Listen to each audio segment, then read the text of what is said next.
Le nouveau Front Populaire, ça tout le monde en a entendu parler. Ça a commencé avec une pétition de Ruffin et là c'est toutes les tractations qui ont eu lieu cette semaine entre les forces de gauche, les médias, les députés, tout le monde nous parle de Front Populaire, point d'exclamation. Hein, quand même, c'est ça qu'il y a dans la pétition. Alors pour Macron, Léon Blum se retourne carrément dans sa tombe. Et partout à la télé, on entend toutes sortes de parallèles avec les années 30. Alors oui, hein, la crise de 1929, ça a été un des facteurs qui accéléra la montée au pouvoir de Hitler en Allemagne. Et oui, en France, à la même époque, il y a bien eu donc le Front Populaire qui a pris plutôt le pouvoir. Mais pour un temps seulement d'ailleurs, parce qu'il fut remplacé par un gouvernement de droite dure, puis par celui du maréchal Pétain. Bref, un sursis en fait, hein, ce Front Populaire de 36, qui n'est pas non plus dénué de tout lien avec un autre fait marquant des années 30, que nos chers députés de 2024 omettent souvent. C'est parce que l'année 36 en France et partout dans le monde fut une année de sursaut du monde ouvrier. Pourtant, les capitalistes sortirent victorieux de l'épreuve. Différents gouvernements d'extrême droite, de Pétain à Franco, achevèrent de mettre au pas le prolétariat pour l'emmener dans une nouvelle boucherie fratricide, une nouvelle guerre mondiale entre impérialistes. Plutôt donc que de se satisfaire des formules de nos chers députés, quel fut réellement le gouvernement de Front Populaire ? Quelles furent les réactions et les combats de la classe ouvrière dans ces années-là? Malgré l'ultime élan de combativité que constitua la grève générale de 1936, comment la classe ouvrière finit-elle désarmée par ses propres chefs, mise au pas et entraînée dans la guerre mondiale? La France de 1934 est frappée par la grande crise commencée en 1929. Le chômage est réapparu après avoir presque disparu à la veille de la crise. Il y avait seulement 20 000 chômeurs en 1929 et ils sont passés à près d'1 million au plus haut en 1934. Sur les trottoirs, ces chômeurs s'accumulent, ils attendent du boulot, réclament du travail et du pain. Car il manque aussi du pain, les salaires sont bas, trop bas. En janvier 1934, un rapport du gouvernement établit un tiers des salaires est anormalement bas. Dans de nombreuses familles ouvrières, il y a souvent aussi des filles ou des garçons qui n'ont pas de travail et qu'il faut nourrir, quand ce n'est pas le père, rendu invalide après un accident à l'usine. En plus des accidents, c'est la répression patronale qui règne à l'usine. Les délégués ouvriers sont chassés, les syndicalistes et les militants politiques ont l'habitude de la clandestinité. Dans les grands magasins, les employés doivent rester debout toute la journée. Celui qui est pris en train de s'asseoir reçoit une amende. À la Samaritaine, 2 employés ont été licenciés pour avoir amené leur casse-croûte enveloppé dans le Populaire, le journal du Parti Socialiste. Ceux qui gouvernent la France, ce sont des vieillards. Le système parlementaire de la Troisième République se grippe. Les gouvernements se succèdent avec le même Parlement. Le Parti radical, souvent au gouvernement, incarne cette République parlementaire. Fidèles serviteurs du patronat, habitués des fauteuils du Palais Bourbon ou des strapontins de Matignon, ils ont une assise fidèle chez les classes moyennes et à la campagne. Leur programme, c'est la laïcité, la propriété privée et le libre-échange. Et comme la République, les radicaux sont vieillissants. Comme le Parlement, ils sont corrompus et les gouvernements tombent sans cesse sur fond de scandale. Ils ne durent pas plus de 4 mois.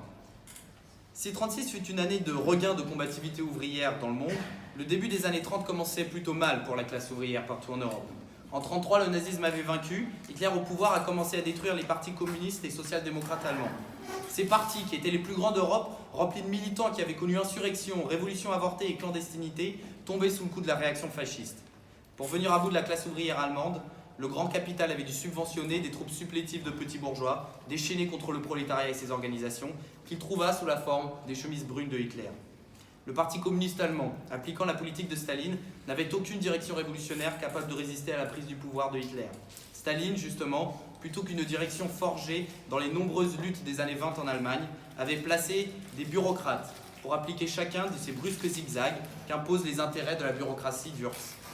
La dernière politique que la bureaucratie russe avait imposée au Parti communiste est la raison criminelle de l'incapacité du PC allemand à réagir à la montée du fascisme.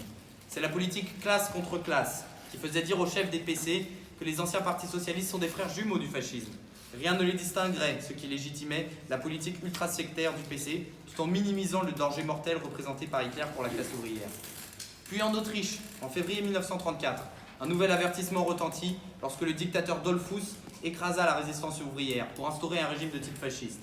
Une nouvelle victoire de la réaction donc, mais un avertissement aussi pour toute la classe ouvrière. Un regain de la combativité commence alors. En effet, en France aussi, les troupes fascistes se sont multipliées, sur fond de chômage, d'antiparlementarisme et d'anciens combattants en déshérence. La bourgeoisie française se laisse cette option politique, dont elle pourrait avoir besoin pour écraser la classe ouvrière et ses organisations, rétablir ses taux de profit et entraîner les travailleurs dans la prochaine guerre impérialiste. Une des plus importantes organisations d'extrême droite, c'était celle des Croix de Feu. dirigée par le colonel de la Roque. Elle comptait 35 000 membres actifs et 130 000 sympathisants. Elle bénéficiait du soutien de Vindel, patron de la sidérurgie, et de Mercier, patron de l'électricité. Il y en a d'autres, comme l'Action française, les Jeunesses patriotes, etc. Depuis le mois de janvier 1934, toutes ces ligues, encouragées par la victoire du fascisme en Italie puis en Allemagne, s'agitaient. En février, un énième scandale éclabousse le Parti radical. Il est au gouvernement depuis 2 ans. C'est l'affaire Stavisky, une histoire de détournement de fonds publics qui révèle la complicité de plusieurs membres du gouvernement et qui se termine par le suicide de ce Stavisky d'une balle tirée à bout portant, pour citer la presse de l'époque, avant que la police ne l'attrape. Le gouvernement démissionne, l'agitation anti-parlementaire d'extrême droite se développe. Le nouveau président du Conseil, le radical Daladier, décide un peu plus tard de licencier le préfet de police de Paris, Chiappe, un bien-aimé des ligues d'extrême droite. C'est d'ailleurs pour le remplacer par un autre pas beaucoup moins à droite. Mais cela suffit pour les chefs d'extrême droite pour lancer l'assaut. Au cri de Vive Chiappe et sur fond d'anti-parlementarisme, ils organisent une manifestation musclée le 6 février qui ira jusqu'à l'Assemblée nationale. Alors, à l'époque, le mouvement ouvrier était coupé en deux. Depuis le congrès de Tours en 1920 et suite à la révolution russe, le mouvement socialiste en deux est coupé donc avec chacun de son côté un syndicat. D'un côté, il y a les communistes, leur section française de l'Internationale communiste, SFIC, avec la CGT unitaire, dirigée notamment par Maurice Thorez, qu'on surnomme le fils du peuple, issu des mines du Nord. De l'autre, il y a les socialistes, la section française de l'Internationale ouvrière, SFIO, c'est-à-dire de la vieille deuxième internationale, dont un des chefs est Léon Blum, et qui sont proches de la CGT, majoritaire, dirigée par Léon Jouot, chef historique du syndicalisme français, et qui était d'ailleurs devenu ministre de Clémenceau pendant la Première Guerre mondiale, en échange d'avoir accroché la CGT à l'Union sacrée. Au moment de la scission à Tours, en 1920, les communistes sont encore des révolutionnaires, rejoints par de nombreux jeunes ouvriers inspirés par la révolution russe. Mais plus tard, comme le Parti communiste en URSS et tous les partis de la Troisième Internationale, le Parti français n'échappe pas à la gangrène stalinienne. Le jeune parti est devenu un parti sclérosé par son appareil de bureaucrates, dont l'objectif est de mener la politique qui convient le mieux à la bureaucratie mère en URSS, comme un diplomate de Staline. Ainsi, Maurice Thorez, dans sa jeunesse au PC, avait voté en 1925 en faveur d'éditer une brochure Cours nouveau de Léon Trotsky. Venu de Moscou, les chefs de l'Internationale lui proposèrent un choix bien simple. Il devait changer son vote et garder son poste au comité directeur du PC, ou bien il le perdrait et devrait retourner à la mine. Bref, le PC des années 1930 était devenu un parti ouvrier avec une vraie influence, mais stalinisé et inféodé aux intérêts de Moscou. En 1934, il sort de plusieurs années où, comme en Allemagne, les communistes ont mené cette politique sectaire classe contre classe, qui consiste à refuser toute action commune avec les socialistes, sous prétexte que ce sont des agents de la bourgeoisie et du fascisme. Ainsi, pas de syndicats communs, mais aussi pas de manifestations ou d'appel à la grève commun. Il n'est pas rare qu'il y ait un même jour 2 manifestations dans 2 endroits de Paris, l'une communiste et l'autre socialiste. Dans ce contexte, les effectifs du PC ont fondu. Ils étaient très nombreux à leur fondation, mais ne sont plus que 28 000 en 1933. La SFIO, elle, qui avait subi durement la scission de 1920, a repris des plumes, à la faveur de cette politique sectaire du PC notamment. Elle est alors le premier parti ouvrier avec 135 000 membres et ouvertement tourné vers la vie parlementaire et électorale, clairement réformiste. Léon Blum manie pourtant un langage tantôt républicain, tantôt révolutionnaire. Il explique qu'il y a pour lui une subtile distinction entre exercice et conquête du pouvoir. C'est donc dans ce contexte où la classe ouvrière est comme coupée en deux que le coup de tonnerre du 6 février 1934 retentit. Après cette manif musclée qui tourne avec plusieurs blessés et plusieurs morts, le président du Conseil à l'époque c'est l'équivalent du Premier ministre aujourd'hui, c'est lui qui est le chef en fait de l'État. Donc après 6 février, le président du Conseil démissionne, c'est Daladier, et il est remplacé par Gaston Doumergue, que l'on surnomme Gastounet, mais qui n'a rien d'un oncle agréable. Il forme avec Pétain et 2 autres anciens généraux un cabinet bien à droite. Entre le 6 février, offensive de la contre-révolution fasciste, et la grève générale du 12 février, quand apparaîtra la réaction du prolétariat révolutionnaire, suit ce gouvernement Doumergue, qui est pour Trotsky ce qu'il appelle un bonapartisme. C'est-à-dire que le Parlement a fait son temps, que face à l'équilibre relatif entre les 2 camps, celui de la révolution et celui du fascisme, celui du prolétariat et celui de la bourgeoisie, se hisse politiquement au-dessus des classes un gouvernement hors du Parlement, hors des partis, composé de généraux, qui gouvernent par la police, l'armée et maintient l'ordre de ce qui existe. Ce n'est pas le fascisme, ni pourtant la république parlementaire bourgeoise habituelle. Mais l'épreuve de force est en quelque sorte déjà enclenchée. Soit la classe ouvrière ira au bout de son assaut, soit la contre-révolution l'emportera. La collision approche et le gouvernement bonapartiste, arbitre entre les deux camps en lutte, est par nature instable. Trotsky prédit déjà qu'un régime stable pour la bourgeoisie et ses affaires n'apparaîtront que si, après la collision, elle réussit à mettre au pas le prolétariat. Face à l'offensive des ligues fascistes, la réaction des organisations ouvrières n'est pas des plus rapides. Pourtant, des militants socialistes de la région parisienne, les chefs de la Fédération de la Seine, plutôt la gauche de la SFIO, demandèrent à rencontrer les communistes pour organiser une riposte commune. Mais le sectarisme du PC et la mollesse du PS l'empêchent. Le 9 février, le PC appelle à une manifestation. Malgré leur chef et ceux du PC, de nombreux militants socialistes s'y rendent. La CGT, donc contrôlée par les socialistes, appelle à la grève pour le 12. La veille, sentant une pression forte de la base, les communistes et la CGTU se joignent à l'appel. C'est un énorme succès. La grève est générale et très suivie. À Paris, sur les 31 000 ouvriers des PTT, la préfecture de police elle-même reconnaît que 30 000 sont en grève. S'ils avaient appelé à faire la grève le même jour, les dirigeants communistes et socialistes n'avaient organisé aucune manif commune. Pourtant, dans la majorité des villes, les grévistes se rejoignent et fusionnent les cortèges. À Paris, ils se rejoignent place de la Nation. Chaque cortège fait le tour du rond-point dans un sens différent et ils se rejoignent au cri de « Unité d'action, unité d'action ». Car il est bien évident que tous les militants ouvriers doivent s'unir dans la lutte face aux dangers fascistes. Mais une lutte de classe qui n'a rien à voir avec l'union électorale qui sera proposée par le Front populaire quelques mois plus tard. C'est en ce sens que Trotsky défend le mot d'ordre de front unique, qui aurait pu faire barrage au nazisme en Allemagne. Un front unique conclu sur la base de revendications communes à toute la classe ouvrière, qui aurait organisé grèves et manifestations, mais aussi des milices ouvrières d'autodéfense face aux milices fascistes. Au lieu de cela, Parti social-démocrate et Parti communiste allemand sont restés opposés dans le cadre d'une lutte fratricide. La lutte contre le social-fascisme était pour les staliniens la priorité. Mais en 1934, donc, les préoccupations de Staline ont changé. Face à une possible attaque de l'URSS par l'Allemagne nazie, il recherche désormais des alliés auprès des démocraties bourgeoises comme la France et l'Angleterre. Le PC en France vire donc à 180 degrés. Il reprend l'idée de front, mais pas de front unique, à la base, mais plutôt d'alliance électorale. C'est ce qui deviendra le Front populaire. Par la base, de l'autre côté, les ouvriers ont imposé l'unité devant la montée des fascistes. C'est le début d'une remontée de la combativité ouvrière en France. Dans les années qui suivent, les manifestations et grèves ouvrières s'accélèrent. Les partis ouvriers et les syndicats recrutent. C'est le début de la vague qui atteindra son apogée en juin 1936. Juin 1936, c'est d'ailleurs le nom que les militants trotskistes préfèrent donner aux événements dont nous parlons aujourd'hui. Tous les livres d'histoire, et les premiers à le faire étaient les chefs communistes et socialistes, préfèrent eux parler de front populaire. C'est qu'il y eut en fait deux éléments à cette période. Il y eut deux fronts. Il y eut le front populaire, par en haut, entre appareils, et puis le front à la base, qui s'exprima par une déferlante gréviste qui poussa pour l'unité de toute la classe ouvrière. En effet, les partis ouvriers qui étaient divisés la veille eurent de bonnes raisons de s'unir. Mais ce ne fut pas dans les intérêts de la classe ouvrière. Au contraire, qu'ils le firent, pardon. Au contraire, le PS et les radicaux étaient des partis dont le but avoué était de constituer des gouvernements, c'est-à-dire d'être des loyaux gestionnaires de l'État capitaliste pour le patronat. Le PC, lui, défendait les intérêts non pas du prolétariat pour qu'il prenne le pouvoir, mais de la bureaucratie stalinienne en URSS, qui avait alors deux objectifs en tête.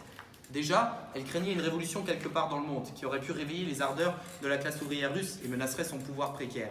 Ensuite, après l'accession au pouvoir de Hitler en Allemagne, la menace non pas de la révolution, mais cette fois de la guerre mondiale pesait sur l'URSS. Le fascisme allemand affichait clairement sa volonté de guerre contre l'URSS. Plutôt que de s'appuyer sur les prolétaires du monde entier, Staline chercha alors des alliances toutes bourgeoises dans les salons de la diplomatie. En 1935, il signe, Staline, avec un pacte d'assistance mutuelle avec la France de Laval. C'est ce virage à 180 degrés qui explique l'intégration du Parti communiste dans une alliance électorale, regroupant aussi la SFIO et le Parti radical.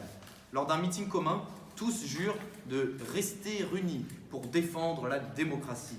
On chante l'Internationale et la Marseillaise. Le drapeau tricolore se mélange au drapeau rouge. Donc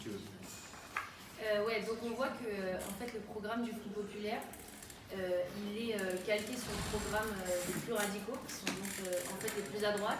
Il n'y a rien de révolutionnaire, mais même sur le terrain des réformes, il n'y a rien de très ambitieux en fait, parce que le principal point du programme, c'est la défense de la France et de la République face aux risques fascistes. En tout cas, c'est comme ça qu'eux, ils le vendent. Mais il n'y a par exemple rien sur les congés payés, rien sur les 40 heures. Et par exemple, dans le programme du Front populaire, en fait, c'est le PC qui rejette la nationalisation des banques et des industries. C'est les élections qui ont lieu le 26 avril et le 3 mai qui vont donner la victoire au Front populaire. Ce qui est intéressant, c'est que cette victoire, en fait, elle est assez courte par rapport à la droite. Mais par contre, quand on regarde les résultats, en fait, les voix, elles se déplacent vers la gauche. Le Parti radical, il perd des voix. Le PC, lui, il en gagne 200 000. Et la SFIO, elle arrive grande gagnante, bien sûr. Or, le Parti communiste, en fait, il fait tout pour mettre en avant et pour réhabiliter le Parti radical, sous prétexte, encore une fois, de ne pas effrayer les alliés de la petite bourgeoisie. Et notamment Jacques Duclos, qui est un dirigeant du PC, il déclare « Le PC respectera la propriété privée ». Donc, loin de s'allier avec la petite bourgeoisie, en fait, Duclos, il donne plutôt des gages à la grande bourgeoisie. Léon Blum, lui, il est chargé là de mettre en place le gouvernement, mais il fait tarder le truc sous prétexte de respecter en gros l'institution, parce qu'il y a un délai d'1 mois pour mettre en place le nouveau gouvernement. En fait, c'est surtout pour ne pas effrayer les capitalistes qui fait un peu durer le truc. Et pendant ce temps, les capitalistes, ils ont bien compris ce qui se préparait avec la radicalisation à gauche des masses et ils préparent tranquillement l'afflux des capitaux. C'est à ce moment-là que les masses ouvrières, elles entrent en action. La grève du 1er mai, elle est très suivie entre les deux tours de l'élection législative. La situation, elle se réchauffe. Suite à ces grèves, quelques patrons se mettent à licencier des délégués des ouvriers. C'est le cas par exemple à Toulouse dans l'aviation où il y a une grève qui commence le 13 mai pour la réintégration des ouvriers licenciés. Et aussi au Havre où la grève commence le 11 mai cette fois-ci, mais sur les mêmes questions.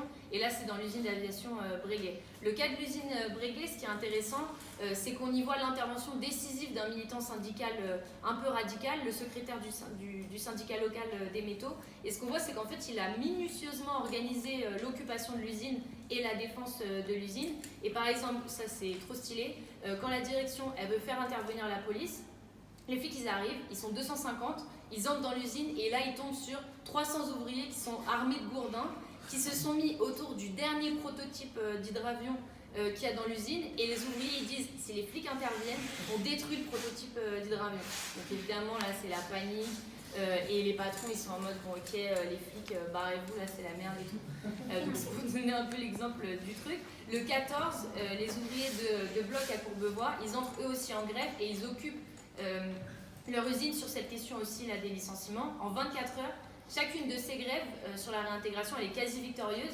Les ouvriers sont réintégrés et chez Bloc, le patron il concède des augmentations salariales en plus de ça, et même truc de ouf, des congés payés. La presse socialiste, elle parle pas du tout des grèves, que les ouvriers à ce moment-là ils surnomment un peu des grèves sur le tas, et notamment dans la métallurgie où la grève elle se répand. C'est que le 22 mai quand même, que l'Humanité il évoque les grèves pour la première fois. Le 24 mai, la traditionnelle manifestation à la commune elle est immense, c'est 600 000 personnes qui défilent et qui recouvrent la ville. Le 26 mai, la grève elle touche l'immense usine de Renault à Billancourt, c'est 35 000 ouvriers qui débrayent dans la journée, et dans la journée, toutes les usines de la métallurgie parisienne sont en grève. C'est 100 000 métallos qui se mettent en grève et qui occupent leurs usines, donc on voit quand même que c'est voilà, hyper stylé, quoi, ça nous donne un peu l'image du truc. Il y a des comités de grève qui sont mis en place pour assurer la sécurité et le ravitaillement de l'occupation. Même la presse bourgeoise, elle souligne d'ailleurs l'ordre parfait qui règne dans les usines. Et là, le mouvement, il s'étend rapidement. Les ouvriers du bâtiment, ils cessent le travail sur les chantiers de l'exposition universelle à Paris, alors que ce secteur, il est historiquement hostile aux grèves. Tu as même des équipes de grévistes qui vont de chantier en chantier pour les mettre à l'arrêt. Après avoir condamné les grèves, les chefs staliniens ils finissent en fait par les revendiquer, mais surtout pour trouver des compromis avec les patrons. C'est ça en fait leur cogite. Ils s'empressent de trouver un compromis qui est en fait hyper maigre avec Renault, et conscient qu'il faut faire reprendre le travail dans cette usine. C'est avec cette réflexion-là qu'ils essayent vite de trouver des compromis. Et donc effectivement, après ce compromis bidon, la CGT elle appelle à la reprise du travail, et la majorité des ouvriers de Renault ils reprennent le travail le 29 mai, et pareil dans plusieurs autres usines en région parisienne. Même si la tendance à ce moment-là elle est légèrement à la reprise du travail, le mouvement il ne meurt pas, et partout en France tu as d'autres grèves qui commencent. Face à la vague de grève, les partis du Front populaire ils s'empressent de former un gouvernement pour tenter d'apaiser en gros la pression. Le 4 juin, Léon Blum, il forme enfin son gouvernement, et dans son discours d'investiture, le 5 juin, il annonce que des droits sociaux vont rapidement être votés, mais il dit, avant ça, il faut quand même le retour au calme. C'est à ça qu'il appelle quand même. De son côté, lui, le PC, il fait le choix de ne pas du tout participer au gouvernement. S'il fait ce choix-là, c'est parce qu'en fait, il estime que son rôle, il serait plus efficace en dehors. C'est un truc tactique. Donc en fait, on assiste à une sorte de partage des rôles, avec d'un côté Blum, la SFIO et les radicaux au pouvoir pour appliquer le programme du Front populaire, et un programme du strict respect, bien sûr, de la propriété privée et des moyens de production. Voilà, ça, on l'a compris. Et de l'autre côté, tu as l'EPC, qui est un peu l'aile marchande militante pour faire reprendre le travail et canaliser la colère en s'appuyant sur le poids de son appareil et sur sa légitimité. Pendant que le gouvernement de Blum là, il se forme, les grèves elles s'étendent rapidement dans différents secteurs, notamment la chimie, le textile, l'alimentation, et très vite les grèves elles reprennent aussi dans les usines métallurgiques. Et puis il y a les ouvriers du livre, les camionneurs, les employés des grands magasins, les garçons de café qui rejoignent la grève et tout. Et là en fait tu as un désarroi mais total du côté de la bourgeoisie. Les grévistes, ils n'écoutent pas toujours les délégués syndicaux qui reviennent souvent en fait avec des négociations qui sont trop maigres et des trop maigres avancées, quoi. Par exemple, à plusieurs reprises, ils ont rejeté des propositions d'accord qui étaient faites par les dirigeants syndicaux. Mais même si, enfin, tu as quand même un truc où les grévistes, ils débordent pas non plus les syndicats, hein, mais ils ont conscience que leur mouvement de grève avec l'occupation, en fait, c'est ça qui permet d'arracher ce qu'ils demandent. Et du coup, à l'échelle nationale, les directions syndicales elles commencent à essayer de reprendre la main sur le mouvement. Mais comme c'est pas assumable en gros de s'opposer à la grève, la CGT réunifiée elle rejoint la grève pour tenter d'en prendre la direction à partir du 5 juin. Et c'est justement à ce moment-là que le patronat il demande une entrevue avec la CGT et Blum en arbitre. Et là, en moins de 24 heures, le gouvernement, la CGT et le patronat ils signent les accords de Matignon. Donc sur les accords de Matignon, en fait le patronat il comprend bien une chose, c'est que s'il ne veut pas tout perdre, ses usines, son pouvoir et tout, en fait, il doit céder sur tout ce qui ne porte pas atteinte au droit de la propriété privée. Et c'est pour ça que tu as un accord très rapide sur le principe des conventions collectives, sur la reconnaissance des délégués ouvriers pour l'ensemble des travailleurs, sur la reconnaissance du droit syndical, donc sur les accords de Matignon, accord rapide sur le principe des conventions collectives, sur la reconnaissance des délégués ouvriers pour l'ensemble des travailleurs, pour l'ensemble des travailleurs, sur la reconnaissance aussi du droit syndical, sur l'absence aussi des sanctions pour les grévistes et tout et tout. Par ailleurs, sur la question des salaires, Blum il dit que le gouvernement il va aider en fait les entreprises qui connaîtront des difficultés passagères, il va les aider à donner de la thune à ces entreprises-là. Du coup, avec ça, bah, bien sûr, le patronat il peut accepter des augmentations de salaire de 7 à 15% sans problème, parce que le gouvernement est en train de les aider là-dessus. Donc, au lendemain de ces pourparlers, du 7 juin, tous les principaux journaux ouvriers célèbrent ce triomphe, entre guillemets. Il y a même des journaux qui titrent « La victoire est acquise ». Et là, les dirigeants syndicaux, ils tentent de faire reprendre le travail partout où les patrons avaient accepté d'entamer les négociations. Mais les travailleurs, ils ne se laissent pas faire aussi facilement. Et en réalité, entre le 7 et le 12 juin, les grèves, en fait, elles s'étendent avec plus de rapidité et fait appel aux réserves, en fait, de la force de la classe ouvrière. Il y a des petites usines avec presque que des femmes qui font grève dans ces usines-là, enfin, que des femmes dans ces usines et font plus de grève, dans les services publics, malgré la forte résistance des partis syndicats qui veulent faire continuer le travail au nom de l'ordre public. Les ouvriers du gaz, de l'électricité, les éboueurs et tout, ils font grève. Et alors que nationalement et usine par usine, les syndicats ils cherchent à faire reprendre le travail sur la base justement des accords de Matignon, les travailleurs ils sont en fait déterminés à obtenir satisfaction sur toutes leurs demandes et à s'assurer que le patron bien sûr il applique effectivement ces accords. Parfois le travail il reprend et parce que le directeur de l'usine il s'est permis de faire travailler les ouvriers plus longtemps ou parce qu'il essaye de ne pas payer les jours de grève, les travailleurs ils se remettent en grève, le séquestrent et occupent l'usine. Voilà. Partout, on se bat aussi pour la dignité. Chacun veut avoir un peu sa grève et tout, et pas être à l'écart. Chacun veut aussi avoir la possibilité d'être aussi ferme sur les négociations que les patrons le sont au quotidien avec les salariés. Il y a un truc qui est important, c'est que la classe ouvrière, en fait, elle est prête à aller bien plus loin que ce que lui proposent ses dirigeants, et plus loin que des questions qui sont purement économiques.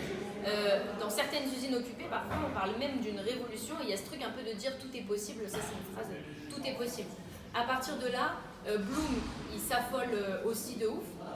Il lâche encore plus que les accords de Matignon. Il fait voter par le Parlement les 40 heures et les congés payés.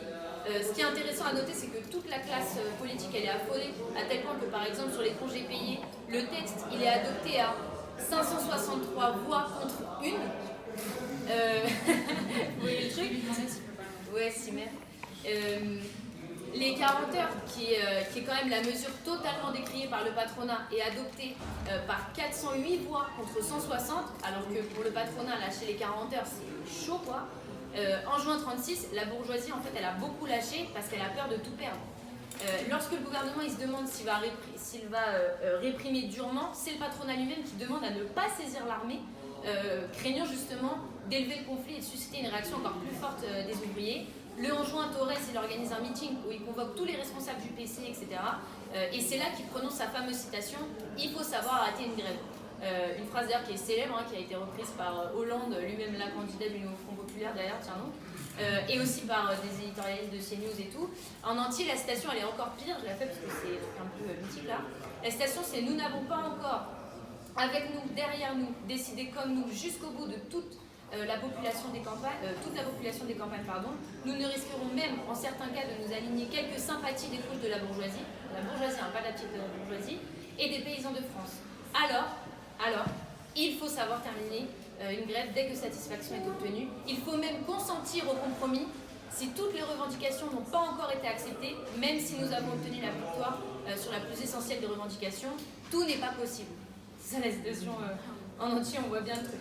Pour le PC, la révolution n'est pas du tout à l'ordre du jour. Il veut canaliser le mouvement et prouver à la bourgeoisie qu'en fait, il peut être un relais de sa politique auprès de la classe ouvrière par ses nombreux militants reconnus, estimés de leurs collègues et tout. Partout, les grèves, elles se tassent sous le poids à la fois des appareils socialistes et communistes qui cherchent à faire reprendre le taf, mais aussi à cause de l'illusion répandue parmi les travailleurs que les camarades ministres ils s'occuperont de leurs affaires et que même après avoir lâché la grève et ralenti l'élan, la situation elle resterait favorable aux travailleurs grâce à ce qu'ils pensaient être leur ministre. Les grèves elles continuent en juillet, partout les ouvriers ils obtiennent des meilleures conventions collectives et localement ils ont leurs propres revendications sur les salaires, sur le travail, sur les congés et tout. En août ont lieu les premières congés payés, une nouveauté de ouf pour les ouvriers. Des millions de travailleurs ils voient la mer pour la première fois de leur vie. Certains ils envoient même des cartes à Léon Blum pour leur raconter qu'ils ont pu rencontrer à 35 ans pour la première fois de leur vie leurs grands-parents et tout en vrai mesquine. Et dès septembre, les grèves, non mais c'est un truc un peu anecdotique et tout, mais ça montre un peu le truc quoi quand même. Dès septembre, l'avancée que c'est pour eux et ce que ça change dans leur vie, dès septembre, les grèves elles sont de retour, mais faute de coordination et de direction commune, elles s'affaiblissent peu à peu. Léon Blum il appelle alors à une pause, et en fait ça va avoir des effets dévastateurs. Surtout les salaires et les avancées sociales et la grève où il a mis une pause quoi. Le ministre socialiste Vincent Auriol dévalue la monnaie, il mène une politique ouvertement favorable aux capitalistes en les aidant à transformer leurs bons en or et en échange et en faisant exploser l'inflation qui tape sur les salaires. Les augmentations gagnées, elles sont donc compensées en fait par l'inflation. C'est ça le problème. L'inflation qui a elle-même été provoquée par le Front Populaire quoi. En 1937, plusieurs décrets signés Front Populaire font les premières entorses aux avancées sociales, tiens donc, en permettant une série d'exceptions à la semaine de 40 heures. L'inflation a durement touché les petits commerçants, les petits bourgeois, qui commencent un peu à se vénérer, alors qu'ils étaient à la base fidèles au Front Populaire et qu'ils soutenaient les grèves.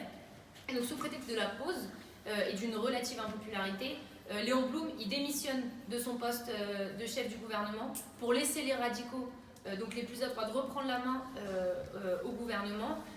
Il passe tout simplement la main en gros au parti de la bourgeoisie. Une fois passées les grèves ouvrières et le rôle crucial pour les canaliser des partis ouvriers quoi.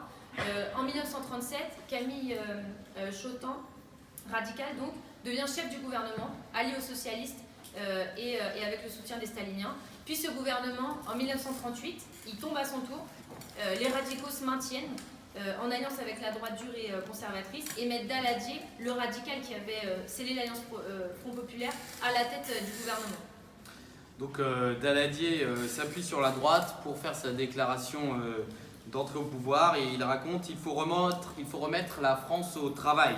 Tant que la situation internationale demeurera aussi délicate, il faut qu'on puisse travailler plus de 40 et jusqu'à 48 heures dans les entreprises qui intéressent la défense nationale.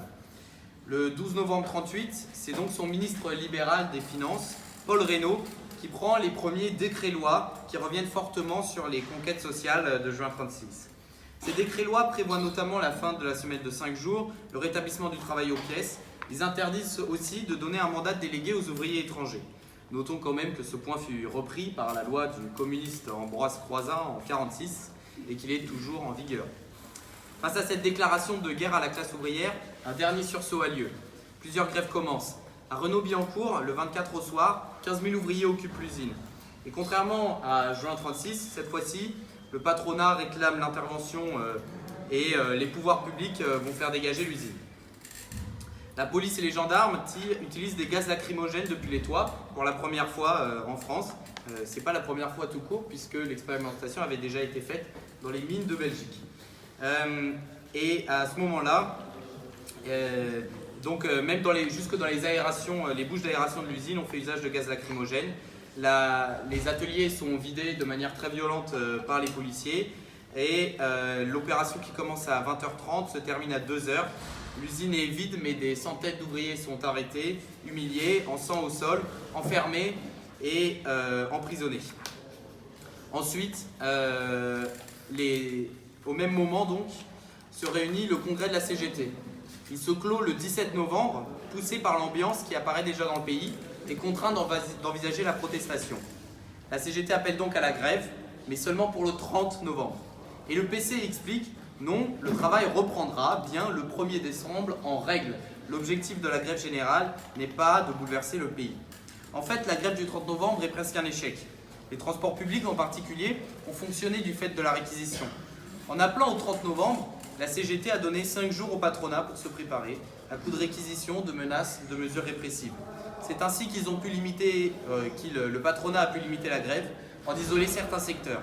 La CGT se félicite cependant de son succès et conclut « Tous les incidents ont été évités, c'est ce qu'il fallait ». Et le PC de son côté clame sa victoire, une lourde répression, pourtant ça va sur la classe ouvrière. Thorez en fait lui-même le bilan. 40 000 licenciés dans l'aviation, 32 000 lockoutés chez Renault avec réembauchage individuel, des dizaines de mille à Levallois, Colombes, Argenteuil, Courbevoie, Clichy, Saint-Ouen, 100 000 à Marseille, une centaine d'usines métallurgiques sont fermées, 100 000 dans le textile, 80 000 mineurs dans le Nord et le Pas-de-Calais. Cette défaite va permettre, moins d'un an après, la dissolution et l'interdiction des organisations ouvrières. Et la bourgeoisie va pouvoir, les mains libres, commencer sa guerre impérialiste. Novembre 1938, c'est le véritable visage du Front populaire. Car ce Front populaire, ce ne sont pas ces belles conquêtes de 1936, qui ne sont que le résultat de la lutte ouvrière, mais uniquement la soupape de sûreté, qui a permis la remise en place d'un gouvernement réactionnaire et la réaction anti-ouvrière de novembre 1938. Juin 1936 en France, c'est le nom que l'on donne à un moment où la classe ouvrière montra ses forces, y compris pour faire la révolution. Le Front populaire, c'est le nom de l'alliance électorale et gouvernementale de l'époque, qui aida à désarmer les ouvriers. Elle était composée, cette alliance, d'un parti bourgeois, le Parti radical. Mais contrairement au Front populaire de 2024, elle contenait aussi 2 partis ouvriers, la SFIO et le Parti communiste. C'est la confiance que les ouvriers accordaient à leur direction qui a joué un rôle déterminant. Les masses avaient confiance en leur parti, car c'est eux qui les avaient amenés à l'éveil politique. Il n'est pas facile de défaire cette confiance qui est bien naturelle. Et pour les couches qui s'initièrent à l'action révolutionnaire, elles se tournèrent instinctivement vers le PC, qui était le parti de la Révolution d'octobre. Le rôle qu'il joua fut central pour canaliser la colère et empêcher la révolution. C'est ses militants, ses chefs et son appareil qui avaient la confiance d'éléments nombreux et parmi les plus combatifs. Mais dans l'action, la classe ouvrière s'opposa plusieurs fois, de fait, à sa direction. Dans de rares cas, elle alla jusqu'à la constitution d'organes de type soviétique, c'est-à-dire d'organes composés de délégués ouvriers élus, qui se coordonnent entre usines pour décider de comment s'organiser, de quelle lutte mener. C'est une expérience de ce genre qui eut lieu dans la cour de l'usine Hotchkiss, lorsque sous l'impulsion du militant trotskiste Chéron, mais pas que, des délégués élus de 280 boîtes de la métallurgie parisienne se réunirent pour coordonner la grève. Mais il n'y eut pas de militants pour relayer cette politique au-delà, dans le reste du pays, pour la transmettre aux autres usines, pour généraliser ces soviets. Il n'y eut pas non plus de parti, de militants révolutionnaires, de nouvelles directions qui émergea dans le feu de la lutte. En 1936, la classe ouvrière déploya de formidables réserves de courage et de discipline. Elle généralisa la grève et occupa des milliers d'entreprises, faisant planer la menace d'atteindre à la propriété privée des capitalistes. Mais il n'y eut pas, lorsque la direction de la classe ouvrière trahit, de nouvelles directions que les travailleurs puissent reconnaître, admettre comme étant plus sûres, plus fermes et plus authentiquement révolutionnaires que l'ancienne. Et puis jusqu'à la fin même, Lorsqu'en 1938, les staliniens et les réformistes sabotèrent la réaction ouvrière au décret-loi de Daladier, qui était eux-mêmes d'ailleurs la suite de la politique du gouvernement de Front Populaire, il y eut encore, comme il y avait eu en juin 1936, des travailleurs trahis. Et nombre d'entre eux reprirent le travail la rage au ventre. Mais il n'y avait pas, dans ces moments, des jeunes ouvriers dans leur rang pour reprendre le relais de l'ancienne direction quand elle se déroba, pour appeler à reconstituer les comités de grève, à envoyer des délégués de chaque usine.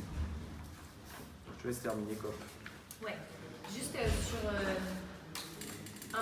pour poursuivre un peu de l'aspect dit Jack sur, tirer un peu quelques enseignements, si on peut le dire comme ça, et un peu de conclusion, même y compris un peu pour aujourd'hui. En fait, ce qu'il faut comprendre, c'est qu'en prônant la paix sociale, il y a une politique à la fois de la SFIO, du PC et de la CGT, chacun un peu à leur façon, qui a livré de fait les travailleurs pieds et poings liés à un adversaire qui en fait était impatient de prendre sa revanche. Trotsky là-dessus, il dit dans son article l'heure de la décision approche, qu'en gros, un des problèmes, c'est que la classe ouvrière, elle n'a pas su reconnaître l'ennemi. En gros, il dit, quand on mène une lutte révolutionnaire pour le pouvoir, il faut voir clairement la classe à laquelle le pouvoir doit être arraché. Les ouvriers ne reconnaissaient pas l'ennemi car il était déguisé en un ami. Quand on lutte pour le pouvoir, il faut en outre des instruments de combat, le parti, le syndicat, les soviets. Ces instruments ont été enlevés aux ouvriers car les chefs des organisations ouvrières ont construit un rempart autour du pouvoir bourgeois afin de le masquer, de le rendre méconnaissable et invulnérable. Ainsi, la révolution commencée s'est trouvée freinée, arrêtée, démoralisée. Donc là, Trotsky, il nous montre que fondamentalement, le rôle en fait, du réformisme et du Front populaire, c'est de déguiser l'ennemi en un ami et donc de désarmer de fait la classe ouvrière. Et c'est ça, en fait, en réalité, la nature même du Front populaire, du réformisme. On ne peut pas gérer l'État bourgeois au profit des travailleurs. Donc les éléments de 36, c'est tout ça comme bilan, mais c'est aussi, premièrement, la force de la classe ouvrière, sa puissance, sa diversité, son unité possible et la force de la grève générale.